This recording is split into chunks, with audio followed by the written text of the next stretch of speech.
Dzień dobry, nazywam się profesor Siergiej Kowalow.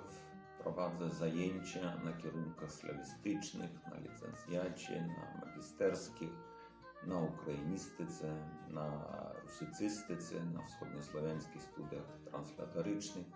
Prowadzę różne przedmioty do wyboru z literatury rosyjskiej, ze współczesnego dramatu ukraińskiego, białoruskiego. Poza tym jestem dramatopisarzem białoruskim. Moje dramaty wystawiane na Białorusi, w innych krajach, przetłumaczone na język polski.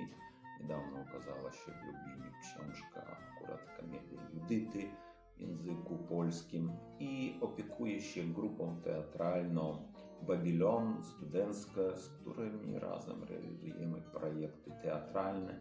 Także kto ma zainteresowanie nie tylko literaturą, nauką, a również chciałby w tym uczestniczyć, serdecznie zapraszam.